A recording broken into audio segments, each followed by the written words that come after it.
The death of MI6 codebreaker Gary Williams, whose naked body was found inside an external locked bag in his bathtub in 2010, was a perfect crime, a confined space expert says.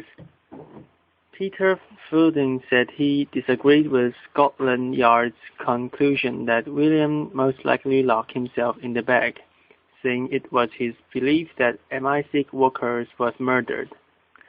Last week, London's Metropolitan Police said its 3 years investigation had found a lack of evidence to show that someone else had been involved in Williams' death.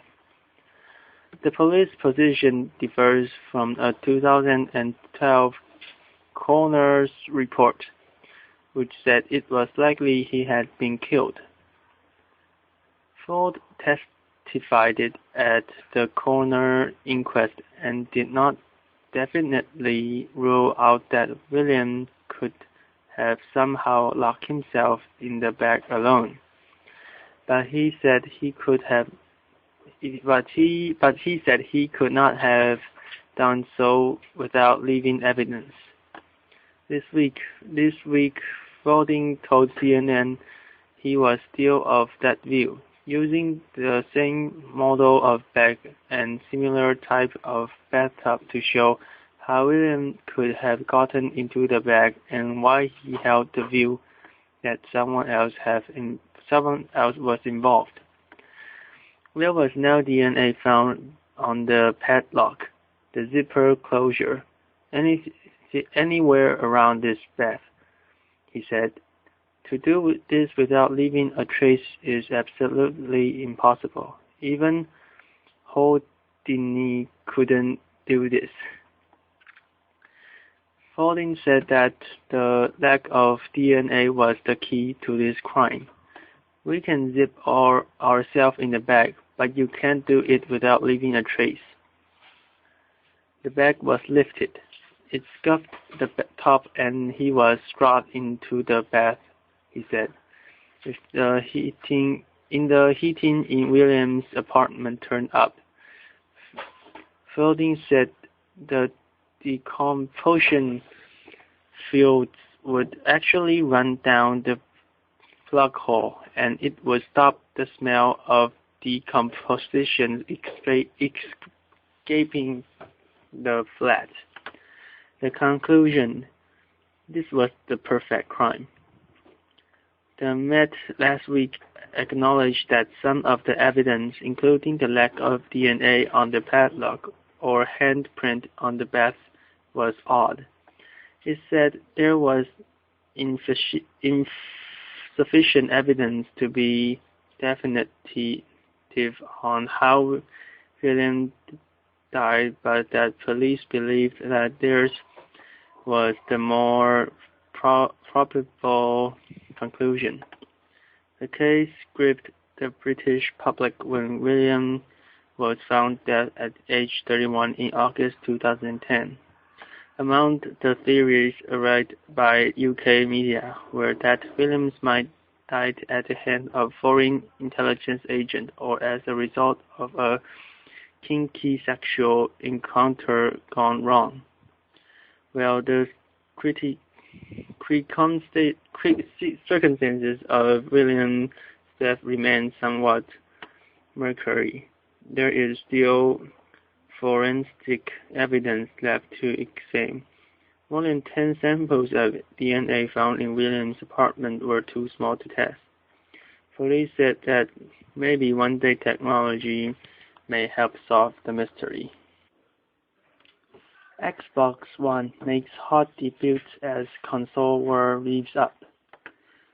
Gamers in more than a dozen countries started snapping up new generation Xbox One consoles Friday as Microsoft battled Sony to be at the heart of Internet-age home entertainment. Keenly await Xbox One consoles launched in more than a dozen countries, including Australia, France, Britain, Brazil, and the United States as they dawn in respective time zones. Xbox fans credit at Consumer Electronics Shop to be among the first to get their hand on Microsoft's beefed-up system that extends beyond gaming to online films, music, social networking, and more. A man in New Zealand, 24-year-old Dan Livingstone, became the first person in the world to officially own an Xbox One. He said he was immediately retreating for 5 days to play with it. International time zones meant New Zealand was the first country to launch the console. Australia was next in the global rollout. The distinctive Sydney Tower turned Xbox One green and another 3D project beamed onto the water beneath the Sydney Harbour Bridge to mark the midnight launch. In California, people were also eager to get one of their own. It's a big upgrade, a big change, said 23-year-old Jonathan, who staked out a spot at the front of the line at a Best Buy electronics shop in Northern California 13 hours before the console went on sale a minute in Friday. You are jumping from okay to super great. Her son Ali, 33, said he quitted to get an Xbox One because he has an idea television for the rich graphics pumped out by the console. He described his set as a 3D high-definition smart television with a 65 inches screen. It's kind of amazing that you can look at the game and it looks like real life, said 33-year-old Ali, who told of loving the video games since his first Sega device in 1985. Sony last week unleashed its new champion in the long-run console world, getting a slight jump on Microsoft heading into the prime holiday shopping season. The Xbox One, successor to the Xbox 360, the top-selling console in North America, will debut at a price of $500 while Sony's PS4 is priced at $400. Sony said it sold more than 1 million PS4 console in the 24 hours its release on November 15th. Analysts said that it remains to be seen which of the new generation console will prove more popular. Nothing that the lower price plays in favor of the PS4. Its history has anything to say about it. Core gamers tend to favor Sony, said Brian Blue, research director at analyst from Gartner. There is nothing I've seen to say that one platform is going to have an advantage over the other. Both consoles boost upgrades which provide richer graphics and more immersive gameplay than their predecessors.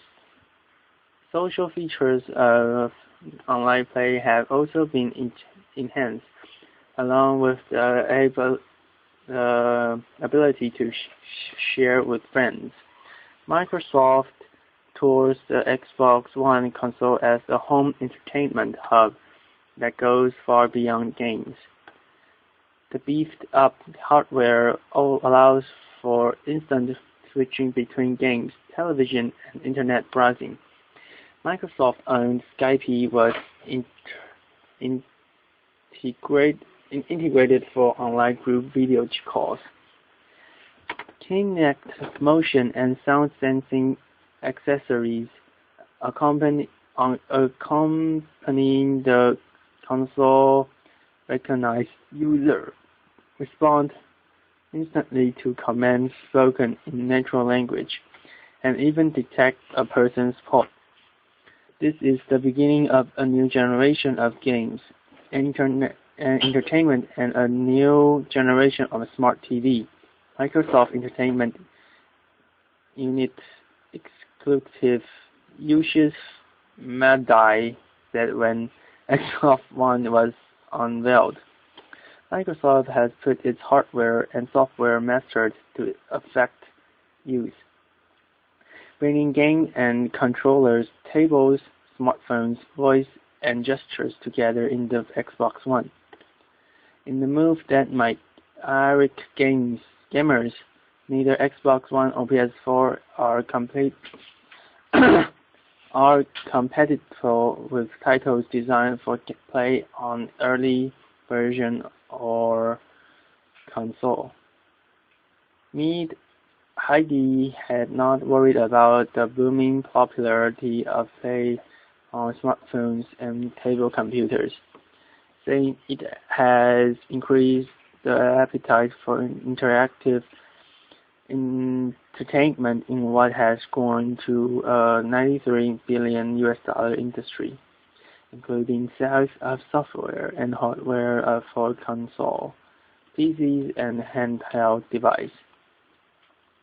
Gartner forecasts that the console segment of the video game market will grow from $44 billion this year to $49 billion, while that of mobile games will climb from about $13 billion to $16 billion. Microsoft and Sony have greatly improved products, Blue said. The key for them is getting developers to build compelling games and applications that take advantage of the wonderful resources that come in those boxes. Microsoft and Sony both worked hard with blockbuster game making to have titles ready to hit the market with the new console. While much is made of rivalry between Microsoft and Sony, the evolution of console into digital home entertainment system means competing from devices such as Roku Box or even Google's extensive Chromecast gadget for easiest stream internet connect to TV screen. The stake in the console game are high-tented for Microsoft because Xbox has been a hit while the US-based technology closest has seen other forays into consumer electronic flops. Gold Rush in Space has told miner prepare but I water first. Mining in space is moving from science fiction to commercial reality, but metal magnets on this planet need not fear a mountain of extraterrestrial supply. The aim is to fulfill human voyage deeper into the galaxy. Within 3 years, 2 films plan processing mission to passing asteroids, when even a modest space rocket might meet demands for metals like platinum or gold from centuries. It is little wonder storytellers have long fascinated that to harness cosmic which could make and break fortunes on Earth. But with no way to bring much oil or metal down from the heavens, new ventures that have backing from some serious and seriously rich business figures, as well as interest from NASA, will focus on using space minerals in interplanetary gas stations or to build, support, and fuel colonies on Mars. There may be gold up there, but the draw for now is water for investors willing to get the new industry off the ground. Governments believe it has a future. NASA has a project that may put astronauts on an asteroid in under a decade, and on Mars in the 230s. And if the cost seems high, gamblers are told that one day the new skill might just save mankind from sharing the fate of the dinosaurs. If we can learn how to stop a massive asteroid smashing into Earth. We are dreamers, declared the website of Deep Space Industries, next to an image of a wheel-like metal station hooked up to a giant block of rock. But what the US-based startup Film calls the first small steps in a long play to develop the source of space are about to happen. A priority is using hydrogen and oxygen, the components of water locked in compounds on asteroids, to refuel rockets. Early in 2016, the first of DSI's exploration satellites, smaller than toasters, will hitchhike into space on rockets carrying in other payloads and start scouting for suitable rocks. The same year, another US-based venture, Planetary Resources, expects to launch processing craft hunting visible asteroids. They are the low-hanging fruit of the solar system, said Eric Anderson, an American astronaut engineer and co-founder of Planetary Resources, which lists Google's Larry Page and Virgin billionaire Richard Branson among its backers. They are just there, and they are not difficult to get to, and they are not difficult to get away from, he told Reuters. Metals. Chunks that survive and fall to Earth after asteroids disintegrate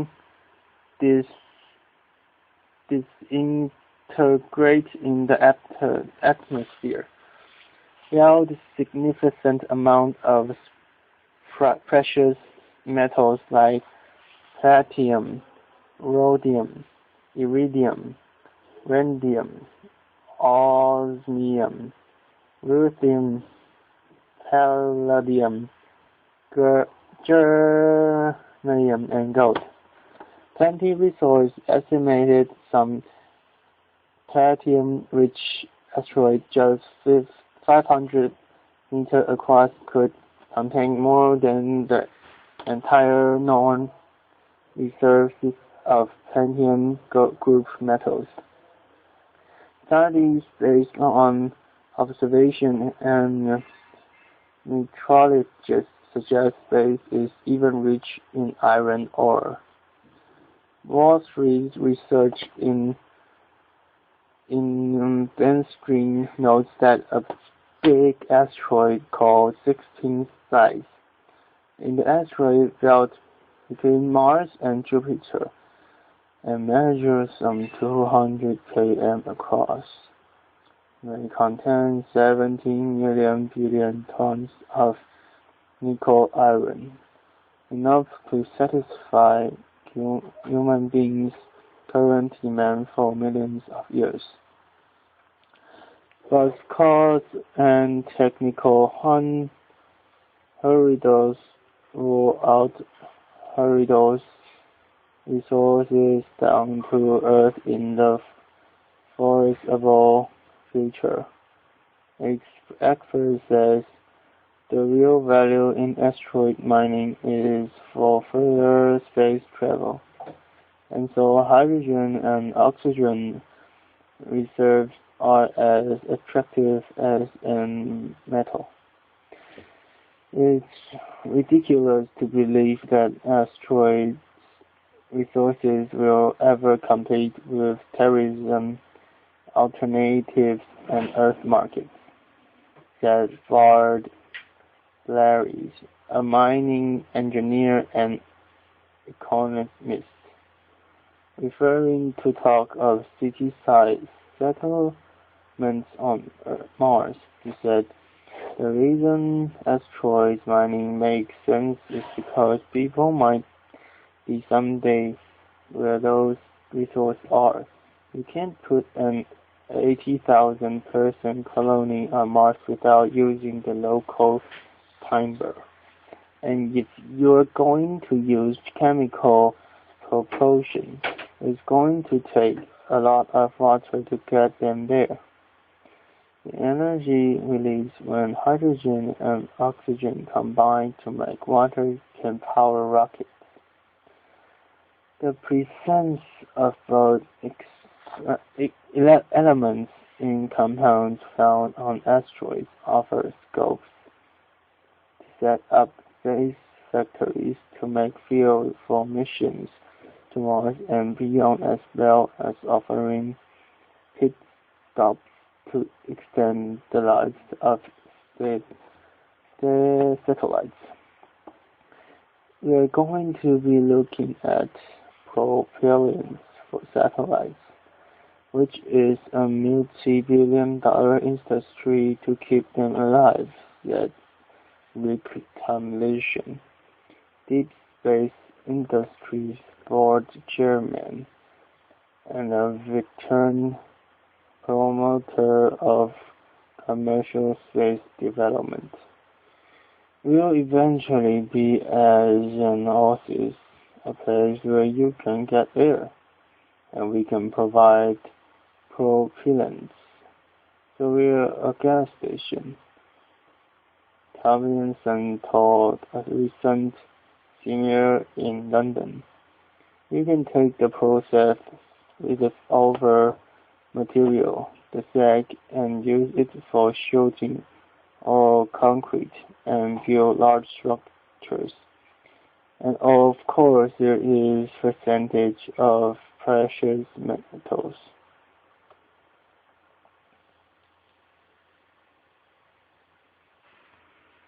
A 5-year battle for control of a Syria military base near a northern opposition-held city has killed 24 rebels so far, but the government troops have managed to hold on the complex activities said Friday.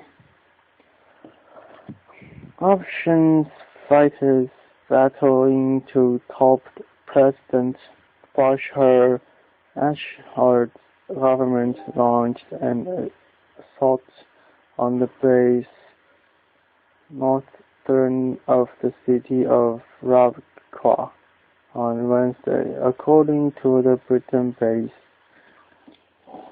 Syrian Observatory for Human Rights.